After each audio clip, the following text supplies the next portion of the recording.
आप सभी माननीय मुख्यमंत्री जी को सुन रहे थे, पर मैं मुख्यमंत्री जी को नहीं सुन रहा था। मुझे तो ऐसा लग रहा था डॉक्टर मोहन यादव के माध्यम से कोई शास्त्र का ज्ञाता बोल रहा है।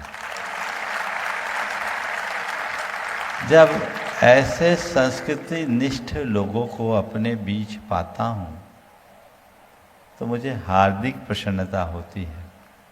और ऐसे लोगों के देखकर, जब ऐसे लोगों के हाथों में व्यवस्था को देखता हूँ तो फिर मेरी प्रसन्नता की कोई सीमा नहीं होती। जैन परंपरा में प्रत्येक आराधक रोज भगवान से एक ही प्रार्थना करता है, धर्मधारी हो नरेशा। आज ये देश का सौभाग्य है कि देश में और देश के लगभग सभी प्रमुख प्रदेशों में धर्मधारी नरेश विद्यमान है। ये मैं समझता हूं कि कलयुग में हम सबकी प्रार्थना साकार हो रही है। जिनके हाथ में सत्ता हो और सत्ता के साथ श्रद्धा हो तो संस्कृति फलती है, पनपती है। हमें इनकी श्रद्धा का हृदय से बहुमान करना चाहिए। आज जरूरत है अपनी संस्कृति को पुनर्प्रतिष्ठित करने की। भारत की संस्कृति बड़ी महान संस्कृति रही है। इस संस्कृति को देव संस्कृति के रूप में जाना जाता रहा है, ऐसी पहचान रही। पर हमारी संस्कृति पर समय समय पर अनेक आक्रांताओं ने आघात किया, हमारी संस्कृति छिन्न भिन्न हुई। लेकिन ये हम सबके लिए गौरव का विषय है कि छिन्न भिन्न होने के उपरांत भी आज भी हमारी संस्कृति का स्वरूप सुरक्षित है। और मैं इस अर्थ में और अच्छा मानता हूँ कि वर्तमान में हम ऐसे युग में या ऐसे दौर में जी रहे हैं जिस युग में हमारी संस्कृति उत्तरोत्तर पुष्ट और पल्लवित हो रही है। एक और अपसंस्कृतियों का प्रसार है, एआई का युग है, तो उसके साथ साथ आधुनिकता में आध्यात्मिकता का जो संचार हो रहा है, ये देश के लिए बड़ा शुभ लक्षण है। जब हम भगवान महावीर के संदेशों को सामने रखकर चलते हैं तो हमें एक ही बात लगती है कि भगवान ने एक ही बात कही कि तुम कुछ भी करो, सबसे पहले अपने आप को पहचानो। और जब तुम अपने आप को पहचान लोगे, उसी पल तुम्हें सब अपने समान दिखने लगेंगे, क्योंकि तत्वतः जो तुम हो वही सब है। जो सब है वही तुम हो। जो मनुष्य इस सत्य को जान लेता है वो उसी दिन परम संत हो जाता है। अहिंसा का मूल आधार यही आत्मसाम्य की भावना है। सर्वभूतात्म भावना, आत्मौपौम्य की उदात्त दृष्टि या वसुधैव कुटुंबकम का उद्घोष हमारी संस्कृति का मूल मंत्र रहा। भगवान महावीर ने कहा, आया तुला पयाशो। संसार के सब प्राणियों को अपने समान जानो, सब में अपना ही प्रतिबिंब देखो।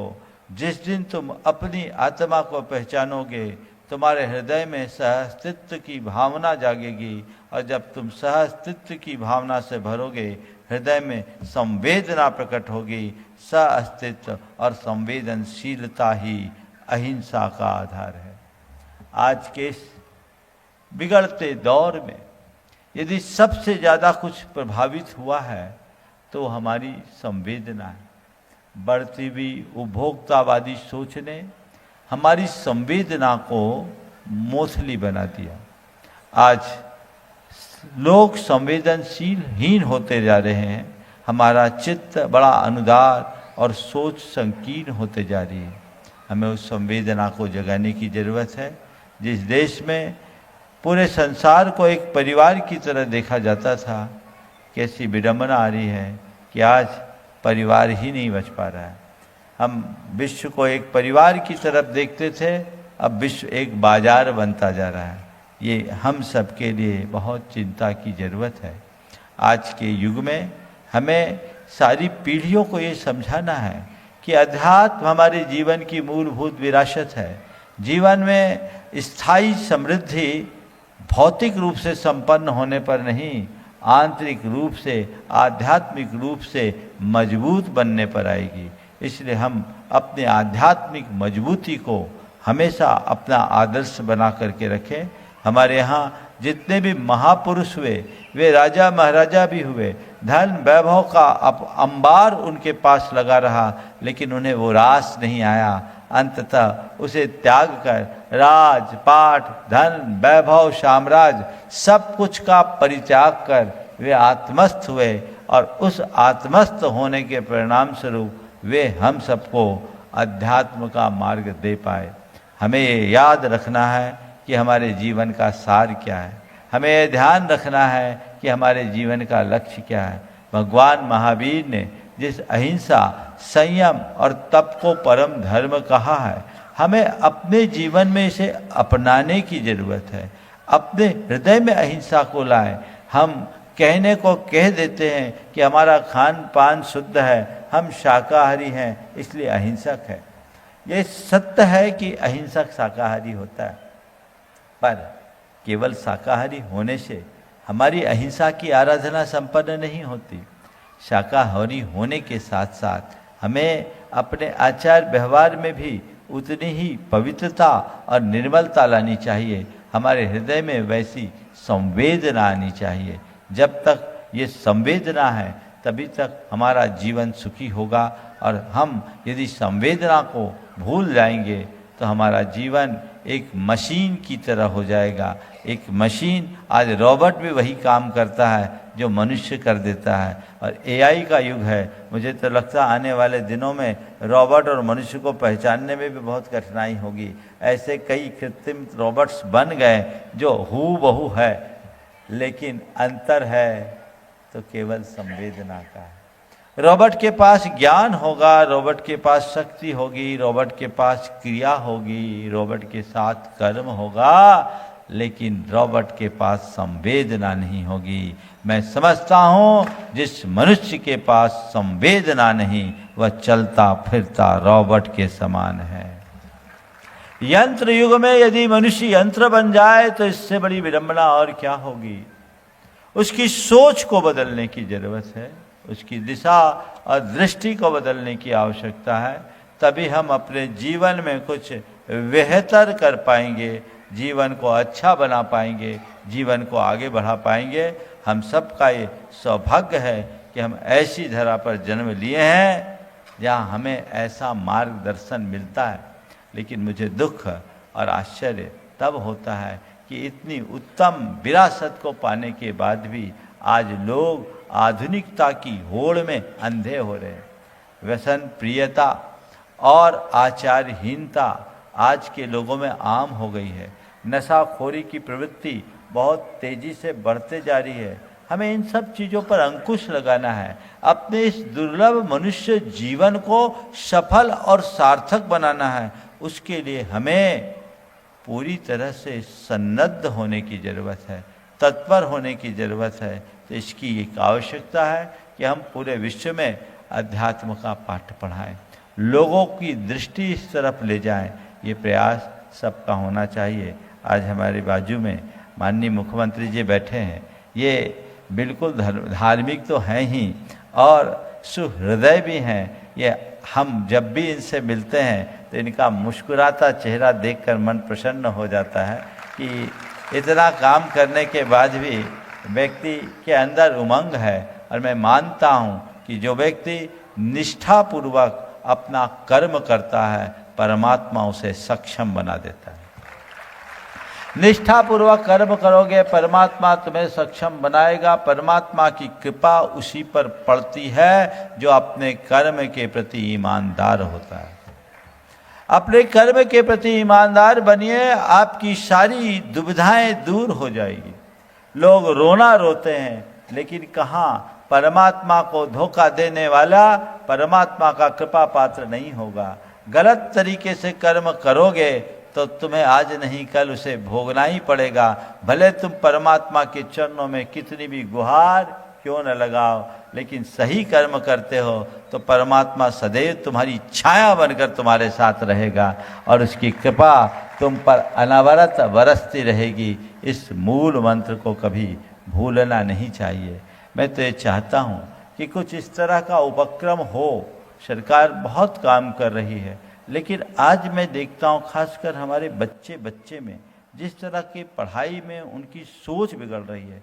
प्रायः सब बच्चे अंग्रेजी माध्यम को प्रमुखता देने लगे हैं। मुझे प्रसन्नता है कि मध्य प्रदेश सरकार ने भी पढ़ाई में हिंदी माध्यम को प्रोत्साहन दिया। भारतीय ज्ञान परंपरा को आगे बढ़ाने का प्रयास वर्तमान शिक्षा नीति में चल रहा है, लेकिन मुझे लगता है कि हम लोग बहुत पीछे हो गए हैं। जैसे हम कहते हैं कि किसी के शरीर में कैंसर हो जाए तो उसका पूरा बोन मैरो बदलना पड़ता है। हम मैककाले के सिद्धांतों का अनुसरण करते करते इतना ज़्यादा उन सब के आदी हो गए कि मुझे लगता है ये कैंसर से भी ज़्यादा खतरनाक और भयावह हो गया।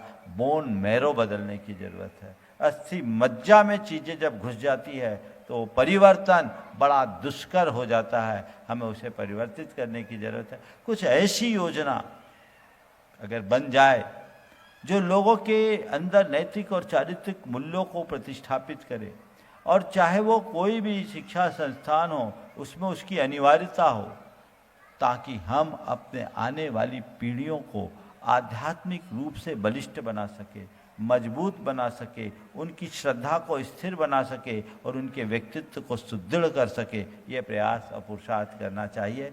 ऐसा प्रयास और पुरुषार्थ होगा तो सुनिश्चित हम सबके जीवन का उद्धार होगा।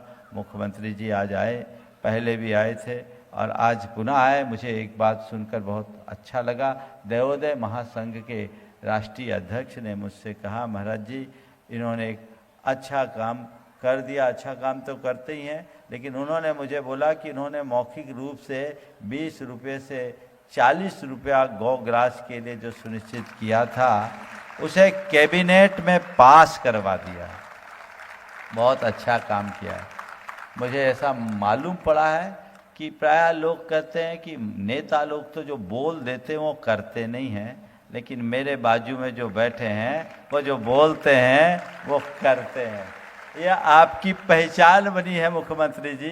तो मैं तो समझता हूं कि जो आपके मुख से निकल गया वो सब हो गया, उसमें कोई संशय नहीं है। और मुझे उम्मीद है ये विरोध आपके जीवन की आखिरी सांस तक सुरक्षित रहेगी।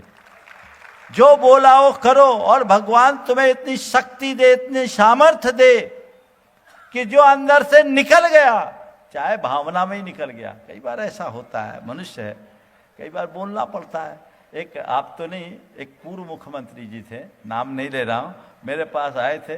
वो भी ऐसे ही मेरे से बहुत घुले मिले थे। तो एक दिन बातचीत करते करते उनने बोला, महाराज बोलना पड़ता है, पब्लिक के बीच में बोलना पड़ता है। हमने कहा मुख्यमंत्री जी बात से, उन्हें अपनी चर्चा में कही कि महाराज जी आप लोग तो जो बोलते हैं तो अलग है, पर हम लोगों को बहुत सारी बातें बोलना पड़ता है क्योंकि हमको राजनीति चलानी है, आपको तो इससे कोई मतलब नहीं है। हमने कहा मुख्यमंत्री जी बोलना पड़ता है तो भगवान से एक प्रार्थना और रोज कर लिया करो, भगवान मुझे इतनी शक्ति दे, चाहे इच्छा से बोलूं चाहे अनिच्छा से बोलूं, भावना में बहकर बोलूं या दबाव में बोलूं, जो मुंह से निकले वो पूरा हो जाए, ऐसी शक्ति दे।